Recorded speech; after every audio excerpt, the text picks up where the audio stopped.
there is one tide that never came back in. On the morning of October 3rd, 1919, the residents of a small barrier island off the Georgia coast woke to a sound they had never heard before. Not the roar of surf, silence, the ocean was gone. Where waves had broken the night before, there was now a mile of exposed seabed, glistening under the sun, littered with stranded fish and tangled kelp. Fishermen who had lived their entire lives reading that coastline stood at the edge of their docks and stared at something that should not have been possible. And in the middle of that exposed seafloor, half buried in centuries of sediment, stood a structure that had no business being there. A stone pier, cut, fitted, and aligned with a precision that belonged to no local builder anyone could name. It stretched for nearly a mile, running perpendicular to the vanished shoreline, its surface scoured clean by the retreating water. By the time the sun set that same day, the United States Navy had arrived. By morning, the beach was sealed. No explanation was given. No press statement was released. And within 72 hours, the tide returned as if nothing had happened, swallowing the pier back into the dark water, and swallowing, along with it, one of the strangest unanswered questions on the American coastline.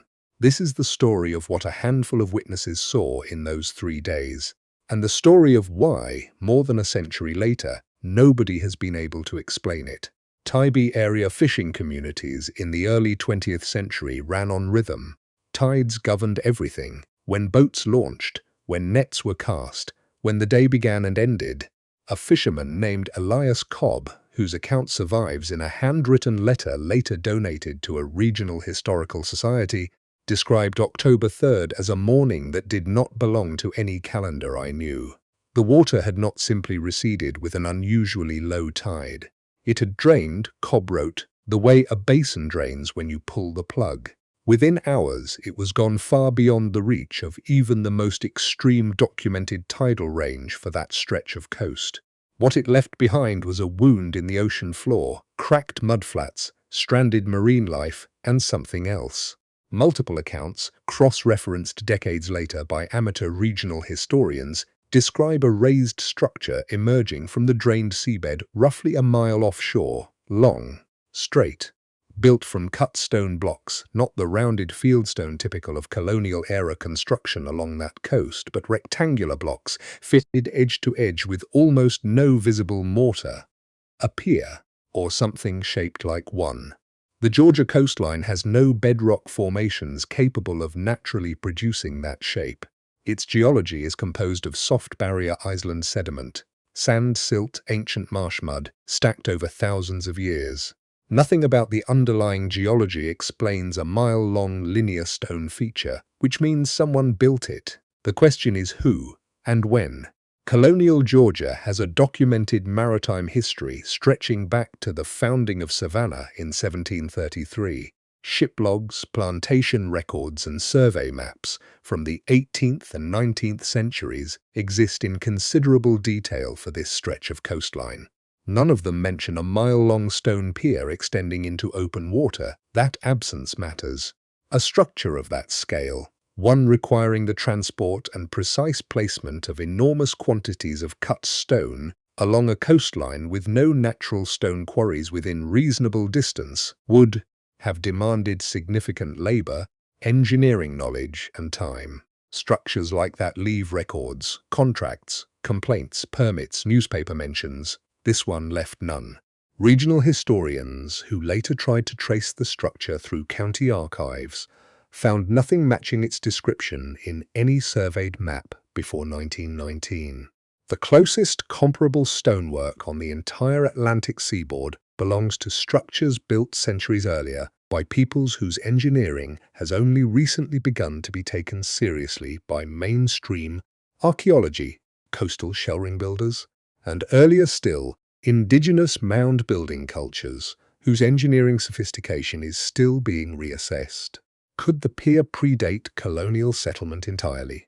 If so, it would mean that somewhere beneath the Atlantic, off a coast known primarily for cotton, shipping, and hurricanes, lies a structure representing an engineering tradition that history has no record of at all.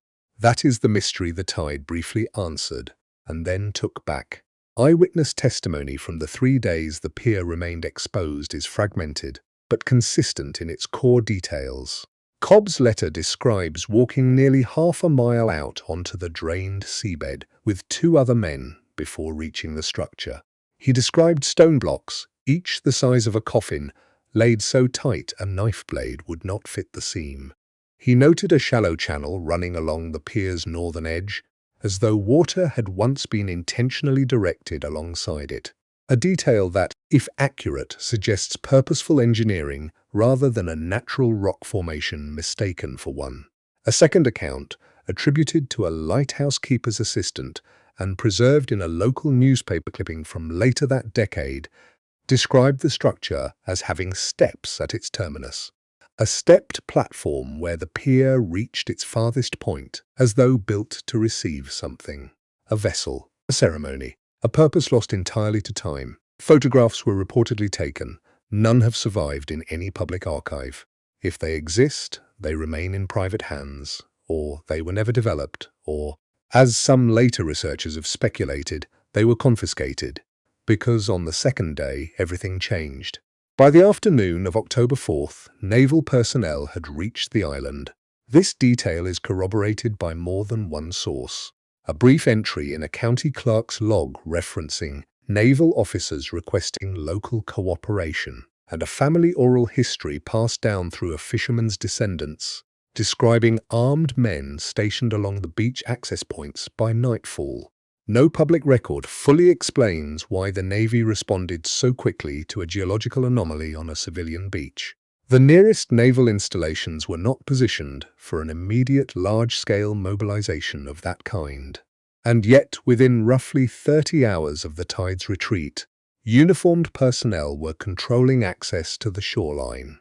By the morning of October 5th, the beach was closed entirely. Locals reported being turned away from roads leading to the shore. Fishing boats were barred from launching. And according to Cobb's letter, at least one resident who attempted to return to the exposed pier for a closer look was escorted back with more force than courtesy required. Within days, the tide returned, and with it, the ocean swallowed the structure whole. The official record of the entire event, if one exists, has never been located in any released Navy archive. No formal statement was made to the regional press. The story survived only through private letters, oral history, and a handful of second-hand newspaper mentions decades later, treating it more as folklore than fact. Which raises the central, unresolved question: what did the Navy see out there that made a swift and total lockdown necessary?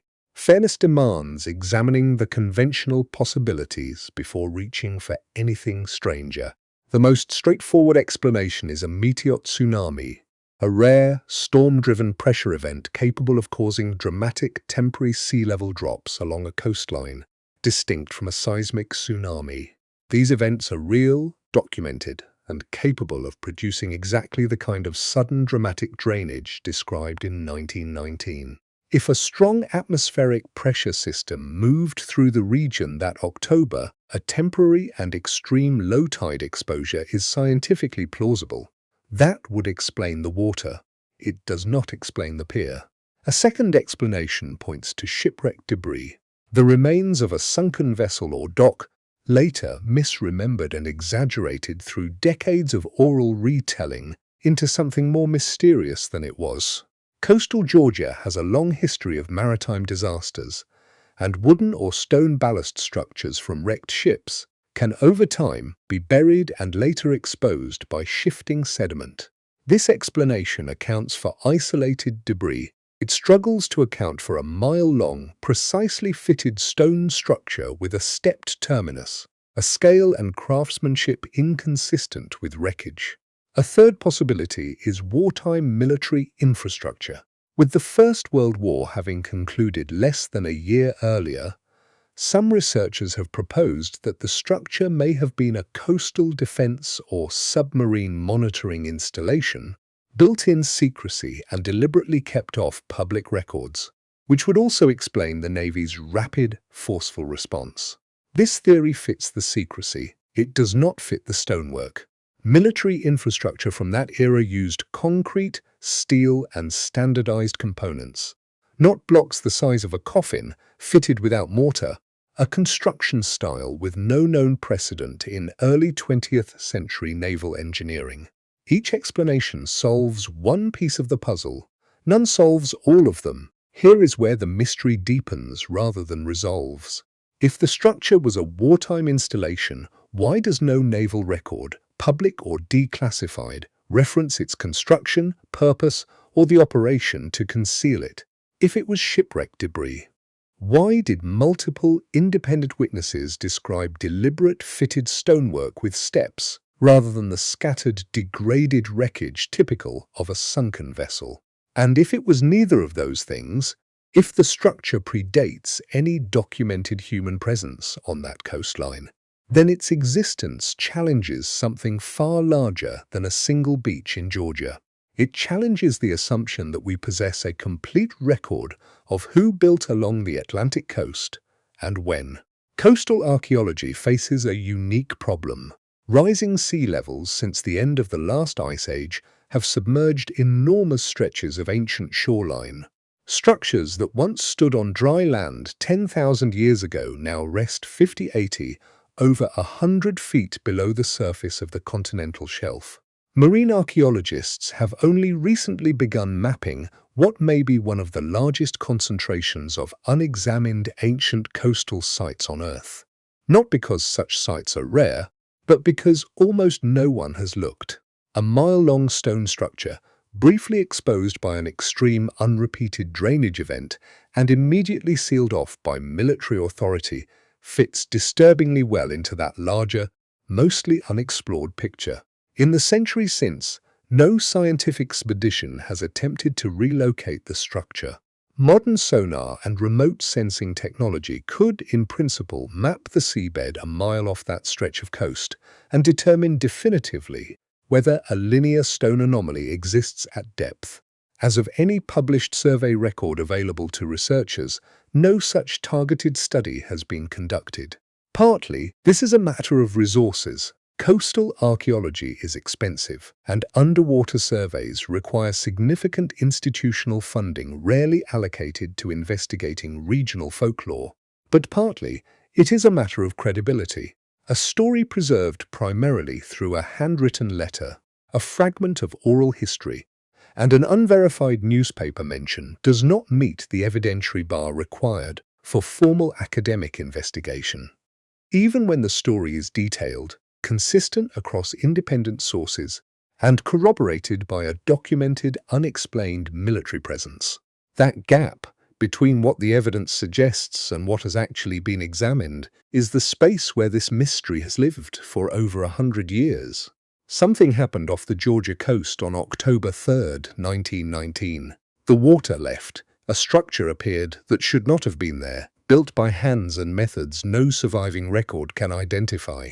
And within 72 hours, before science could reach it, before a single verified photograph could be preserved, the United States Navy made certain no one else would see it either. Every conventional explanation accounts for a fragment of what happened that week. None of them accounts for all of it. Was it a secret military structure, built and buried in silence? A crumbling ruin, misremembered by frightened witnesses into something greater than it was? Or the exposed edge of something far older than the United States Navy, older than colonial Georgia, older than any coastline we currently understand, swallowed back into the Atlantic before anyone could prove it existed at all? The tide went out once, in living memory, long enough for a handful of people to see what lay beneath. It has not gone out that far since. The witnesses are gone now. Their letters remain. The stone, if it is still there, waits under 50 feet of dark Atlantic water, exactly where the Navy made sure no one would look again. The evidence survived. The explanation did not.